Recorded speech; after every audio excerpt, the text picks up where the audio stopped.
start with chapter 2.1 and 2.2. And to start with chapter 2, we need to start with a definition. So we will go through a few definitions, and then we will attack the problem related to that definition. So what is a set? In set theory, what is a set? In short, a set is just a collection of some object. Whatever you want to collect, whatever object you want to collect, you just put them all together and we call it a set, right? And each of the object that you collect, we call that is an element or a member of the set. So if you collect all of the US dollar currency, then my element or the member will be the dollar bill, the $5 bill, the $10 bill. All of the dollar bill will be a member of your set. Okay, and in this thing here, we have three methods to have or to make a set. So the first method we make a set is a roster method. A roster method, a fancy name, but a roster method is basically a list of the item that you want to collect, right? So again, the most important thing about a roster method is you need to have a bracket or a brace, and then each of your elements have to be separated by a comma, okay? So again, the other thing about the set is you need to have a capital letter to name your set. Just make it easier for us to reference back, okay? And then a capital letter to name your set. And a roster method is basically you put them in your bracket and then you separate those with a comma, okay? If you don't separate with a comma, it's just one element or one member. The second method we have is the descriptive method. Is basically tell you that we need to write the description about the set. Instead of list the element out, we have to describe it, right? And the last and most probably difficult one is a set builder notation. A set builder notation is basically, they put the two things together. They put the description inside your bracket or your roster method.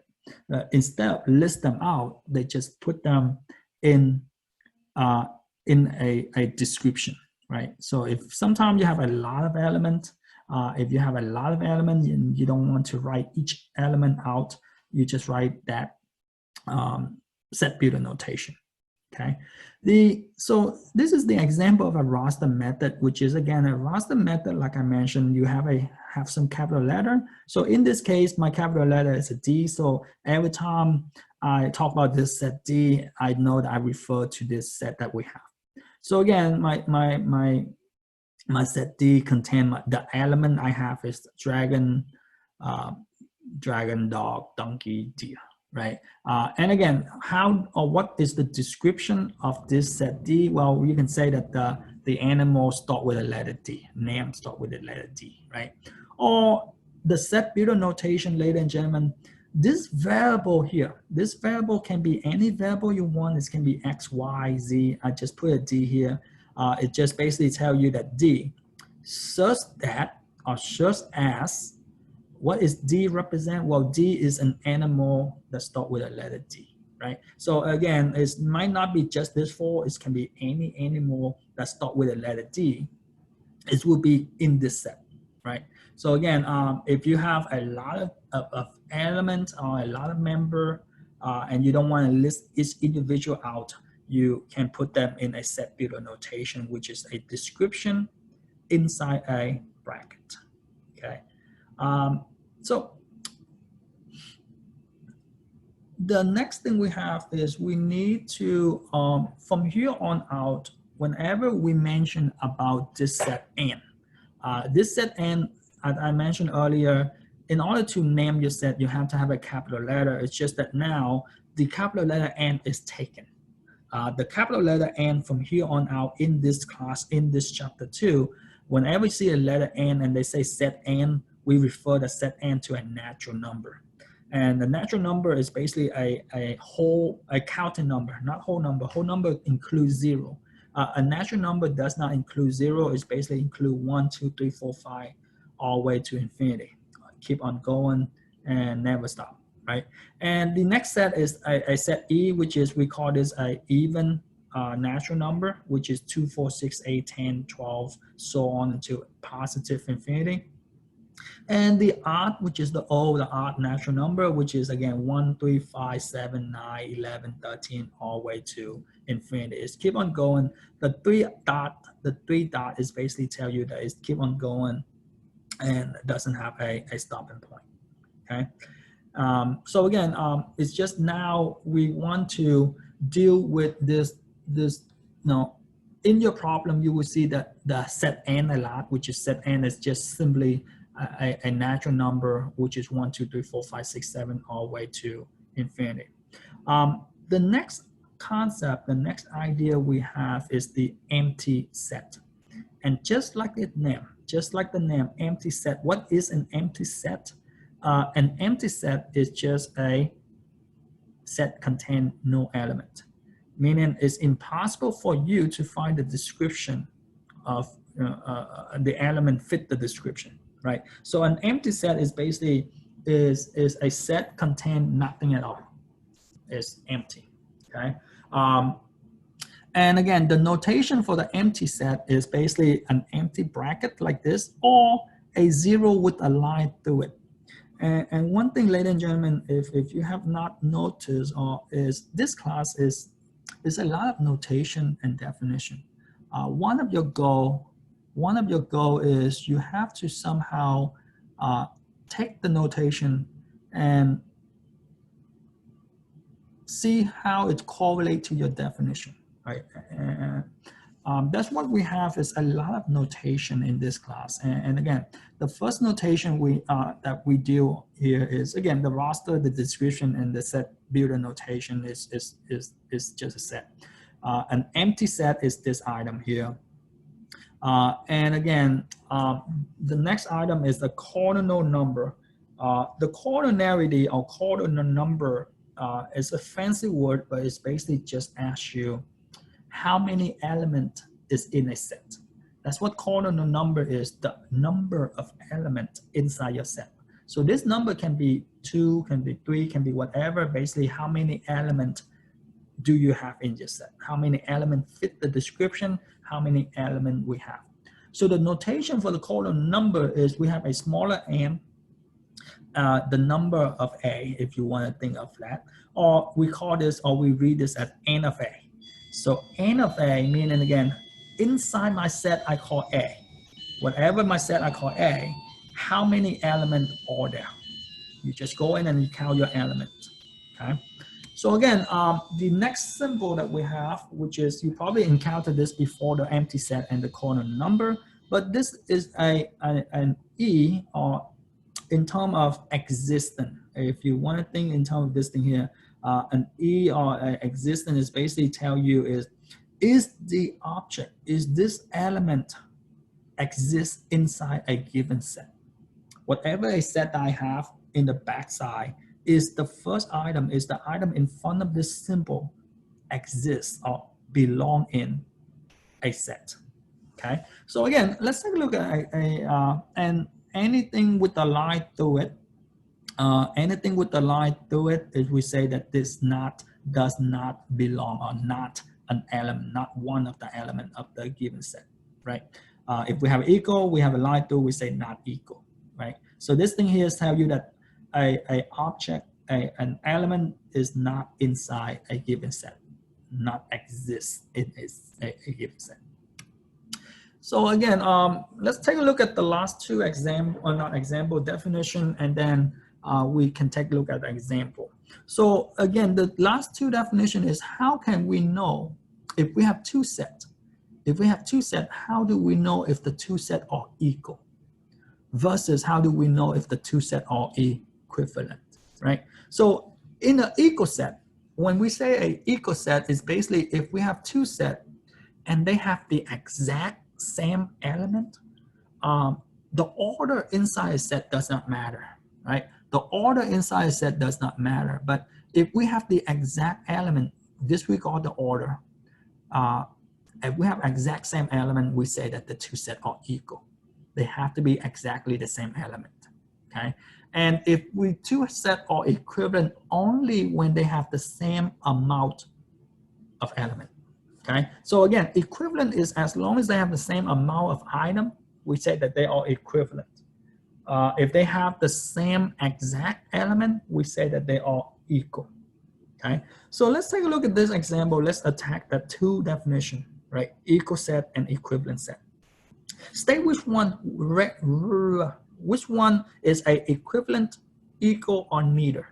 So looking at this item here, for instance, set A, my set A is I have act, A-C-T, and my set B, I have cat, C-A-T, right? Separate by a comma. Everybody see that that is my roster method. I have my set A, and I have my set B. Is A or A and B equivalent, equal, or neither? And again, probably you would say that they are equal and equivalent if you want to. And again, one thing is every equal set is equivalent set, right? Equivalent come in hand with equal. If you are equal, you got to be, must be equivalent, because how can they are equal? In order to be equal, they have to have the exact same element. And if they have an exact same element, they got to have the exact same number of element, right? So equal imply equivalent, meaning again, equivalent tag along if it's an equal set. Equal set does not tag along if they are equivalent. It can be, in this case, they are equivalent and also equal. But in this one here, as you can see, is C. My set C is 4, F-O-U-R, and my set D is 5, F-I-V-E. Is this set equal? Well, not quite, right? They are not exactly the same. They have a same F, but beside that, they don't have anything the same, right? So are they equivalent? Well, in this case, do you agree that they have the same number of elements, right? So for this case, they have the same number of elements, so we say that set C and set D, they are equivalent, okay? And again, what about this set? 1, 2, 3, 4, 5, and 3, 4, 5, 7. Well, they are not equal for sure. One of them have 7, the other one doesn't have, so they are not exactly the same, so they are not equal for sure. They are not equivalent either, because again, one of them have 5 elements, 1, 2, 3, 4, 5, and the other one have only 4, which is because they are not equivalent, not equal, they are neither. Okay, so again, equal set, to remind you, equal set have the same exact element. Equivalent set have the same amount of element. Okay, the cardinal number is the same. And if you are equal, you got to be, must be equivalent. If you're equivalent, you can be equal, you might not be equal. It is not guaranteed, but equal, guarantee, equivalent. Okay. Similarly, let's take a look at this thing here. Determine if each of this statement is a true statement or a false statement based back to our notation of an empty set, based back to our notation of the existing item. So this one here, as you can see, I have my set A. My set A is equal to 2, 4, 6, 8, 10. That's my set A. My set B is A, B, C, D, E. And my set C is 2, 4, A, C, E, F, right? So my first question is, or the first question up here is the letter F, is the element we call F, exist, belong in the set we call B, okay? Is the first item belong in this set? The second item is the set, which is again, because the capital B is a set, is a letter F belong, exist in B, which is in this case, as you can see, is a false statement because F does not belong inside B, right? An element we call F, a object F, does not belong in a set B. So that's why it's false. And again, N of A. What is N of A? Reminder, N of A is a cardinal number of A. And what is the cardinal number of A? Meaning again, how many item, how many object, how many element, how many member does A have? Right? So in this case, the question I ask you A have only 4 items. Is that correct?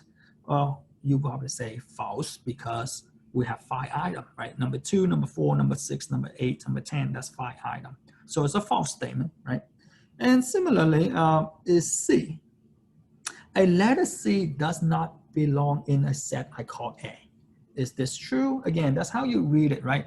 An element C does not belong or does not exist inside my set I call A, which is clearly you could say that this is a true statement because A contains 2, 4, 6, 8, 10, which is doesn't have any letter in there, which is C does not belong or does not exist in A, right? And again, set A is equivalent to set C. Are they equivalent? Well, reminder, equivalent is they have the same amount.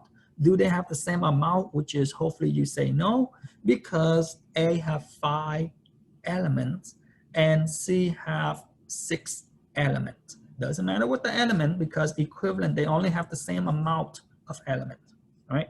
And lastly, n of C equal to 6. Is that a true statement, which is I just mentioned earlier? Inside C, inside a set C, we have 6 items, which is n of C. We have 6 items here. So again, those are your notation, and that's one thing about chapter 2 is you need to know the notation and you need to know definition. So see if you can verify, write it down, identify what is your notation versus what is your definition.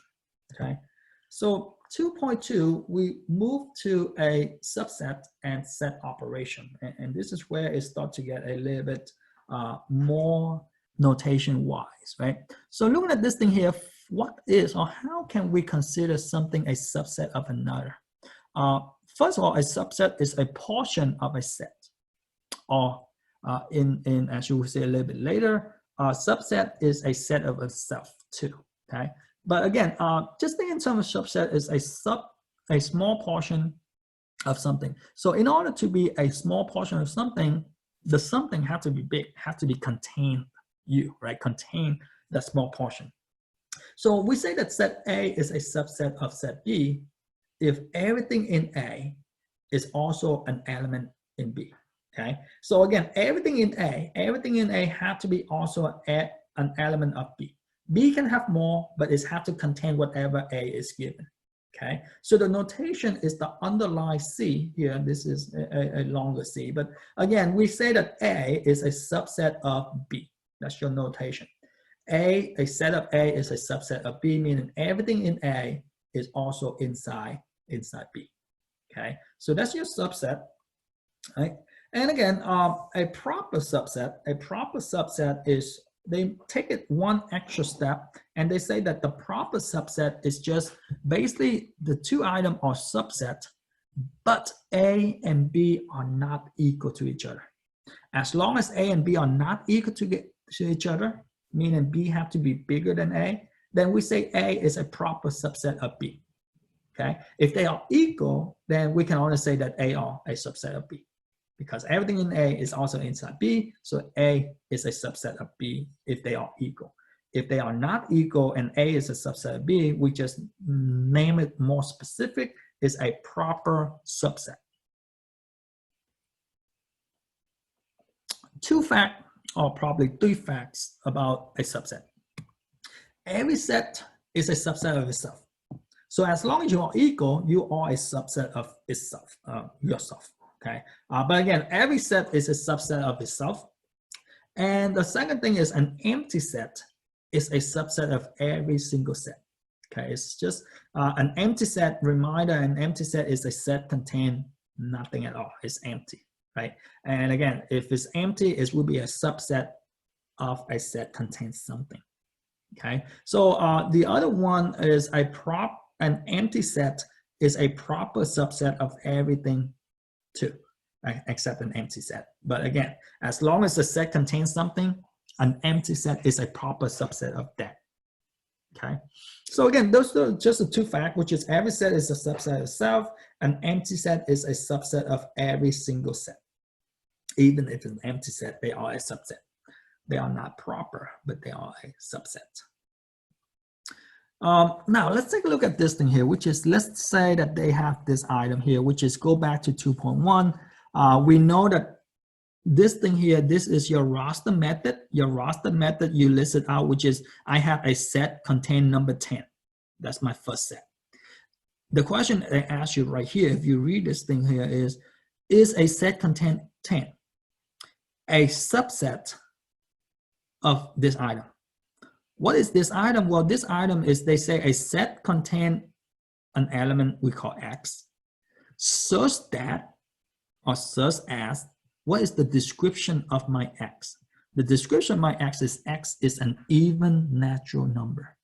So as long as it's an even natural number, it will belong in this set.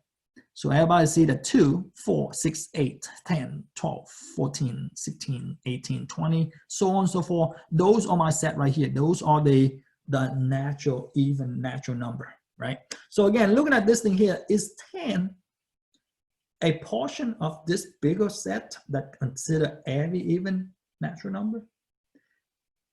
And probably yes, right? Because again, we have only one set that contain one number. 10 is a portion, and 10 is even, which is a portion of an even natural number, okay? And again, similarly, if you look at this thing here, they say a set contain number 12. A set contain an element 12. Is this a subset of a set contain 1, 3, 5, 7? If you have to guess the next number, what will this set be? 1, 3, 5, 7? Probably 9, 11, 13, 15, 17. Probably the odd natural number. Would you agree? We have a sequence, we have a pattern. Our pattern is 1, 3, 5, 7. Our sequence 1, 3, 5, 7. If we have to guess, probably the next number have to be 9. So is 12 in here? Is 12 one of this number inside a second set, inside a 1, 3, 5? So probably not, right? Probably it does not include the 12, right? To make it clear, I can stop here. I can put the 11 and stop. But again, as you can see, if you were to guess, we don't have number 12 in this set. So we know that this set is not a subset of this thing, because this item, the second item, does not contain what the first one offer, right? So again, by the way, if you put the line through this, we say that it's not a subset. If we put a line through it, just like a not equal sign, if we put a line through it, we say that it's not a subset. So in this case, this is a false statement, which is a set contain 12. It's not a subset contain 1, 2, 3, or 1, 3, 5, 7. Similarly, FGHK, is that a proper subset? Again, that's the hardest thing in this class, is how to read the question, right? You have to understand the notation in order for you to read the question. So make sure you know your notation. This is a proper subset, meaning the two sets cannot be equal. So again, FGHK, is that a proper subset of a set contain all of the alphabetical letter? Which is, again, all of this alphabet, which is, you know, that is include FGHK, right? Instead of, if I have like a sigma or a mu over here, then it's not. But again, this is a proper subset because it's not equal to every single alphabet that we have, okay? So looking at this thing here, this is a true statement. They are proper subset, and they also subset, if you want to put it that way, because every proper subset is guaranteed to be a subset. Okay, if you are proper, you are guaranteed. If you are subset, you might not guarantee to be a proper subset, because if you are equal, right? So this question they ask you is an empty set? Is an empty set a subset of all AT, right? Is an empty set a subset of that? Which is, reminder, an empty set is a subset of every single set. As long as you have a set, an empty set is a subset of that. So in this case, it's a true statement. An empty set is a subset of every single set, right? And again, what about this one here? Blue, red, yellow. A set contains blue, red, yellow. Is that a proper subset of green, blue, brown, gray, blue? Hopefully you say no. And again, this is why I say that the second item have to contain the first item. clearly the second item, the second set, green, brown, gray, blue, is bigger than the first set, blue, red, yellow, right? This thing only have 3 elements, this thing have 4. Clearly this one is bigger, but it does not contain whatever this thing offers. This thing have red and yellow that the second set does not contain.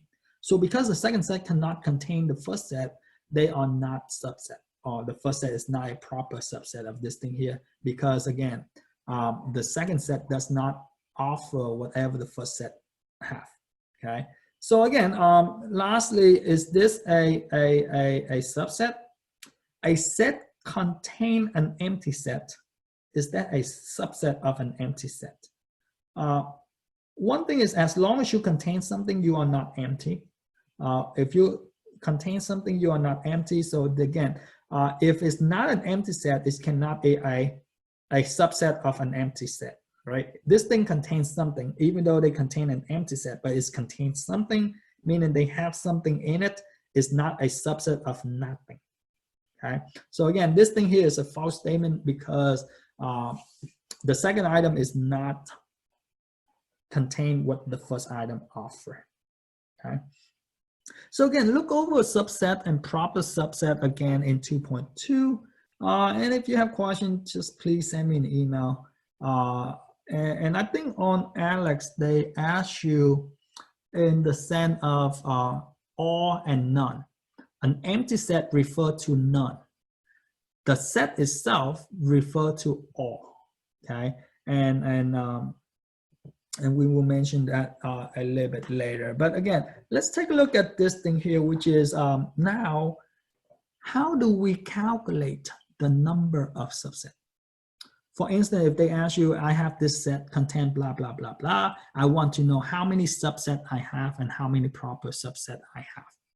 So in order to know how many subsets a given set have, you need to find it by plugging into 2 to the n power. What does that mean, 2 to the n power? Well, 2 to the n power, the 2 is your base, the power is your n. What is the n? The n is the number of elements we have in a given set, okay? And again, 2 to the n minus 1, that is the number of proper subset you have. So if you were to ask, if they were to ask you to find this thing here, let's say set A. Set A, we have A, B, G, J, T, Y, U, E. Again, I collect this thing here. And the question they ask you is find the number of subset and the number of proper subset for any given set. So how do we find this? Well, first of all, we have to know what is n. And in this case, my set A, how many elements do I have in here? Which is, if you count this thing here, everybody see that we have 8 elements. And if we have 8 elements, all we need to do is n is equal to 8. So 8, 2 to the 8 power, which is 2 times 2 times 2 times 2 times 2 times 2 times 2 times 2, 8 times. Which is 2 times 2 is 4, times 2 is 8, times 2 is 16, so on and so forth, which is in this case, we have 256 number of subset. And the number of proper subset will be 256 minus 1, which is we have 255. And why we minus 1, you might ask, right? Why is the proper subset? Why do we minus 1? Why is not the same number of subset? The one here is the actual set itself. Remember, a set, every set is a subset of itself. A proper subset, if you are equal, then you are not proper, right? So if an original set cannot be a proper subset of itself, okay? So that's why we have to minus 1 away. And similarly, let's say B, they ask you, they give you blue, green, red, black, purple. And they ask you, they not ask you to describe the set. They're not asking you to list or anything. They ask you, well, what is the number of subset and the number of proper subset? So again, looking at this thing here, we can see that we have 5 items, blue, green, red, black, and purple. Which is, if we have 5 items, everybody see that we have n equal to 5. So 2 to the 5, which is 2 times 2 times 2 times 2 times 2, 5 times, which is 2 times 2 is 4, times 2 is 8, times 2 is 16, times another 2 will give me 32. So we have 32 number of subset and 31 number of proper subset, okay? So that is how you calculate. This is your formula to calculate. The next thing we have, or the next item related to subset, is you have to list them out. And I don't think they ask you to list 32 of them out, like the problem we have over here. I don't believe they will ask you to list 256 number subset out, right? Looking at this thing here, we have two items. We have fever, headache, right? If we have this two item, which is 2 to the 2, everybody see we have 4 subset. We're supposed to have 4 in total, 4 subset. So looking at this thing here, how do we list? For me, I like to start with a 0 element reminder at an empty set is a subset of everything. So an empty set is a subset of a fever and a headache. A set contain that. And again, a one set, which is I have a set contain just a fever, a set contain just a headache, right? So again, that's what I have, which is now a last item. We have a set contain 2 elements, which is fever and headache. Which is looking at this thing here, everybody see I have 1 set, 2 set, 3 set. I have 4 individual set, which is those 4 is a subset of this whole item here, okay? And I have only 3 proper subset because again, an empty set is 1, fever and headache is 3, right? This one here is not proper because it's exactly the same. They are equal. That's why they are not proper, right? So again, the other thing is, again, same thing go. Let's say if I have this item, I have gas, food, drink, right? Let's say you go for a drive, D, the set D is equal to you either get gas, get food, or get drink, right? Or you can get all 3, right? It's up to you. But again, this is what we have is, again, if they ask you to list them out, do you agree that we have an empty set? And we have a, like I mentioned, you can go either, you can drive, just drive and not get gas, not get food, not get drink. That's an empty set, right? Just imagine that D for driving, you go to your car, you drive. And you go drive, you can either get gas, get food, get drink. And if an empty set, meaning you just drive, just to drive. You don't need gas, you don't need food, you don't need drink. You don't need any of these 3. That's your empty set, right? And a set of gas by itself, which is the one element, which is gas by itself, meaning you drive and you just go get gas, you go home. Or you can drive and get food by itself and you go home. Or you can just go get a drink and go home, right? So again, a set of contain 1 item and a set contain 2 items, which is, again, you can go get gas and get food, get gas and get drink, or get food and get drink and not the other one, right? So again, this is the 2 item element. And the last item is you can, oh, there's a comma here, small typo, there's a comma.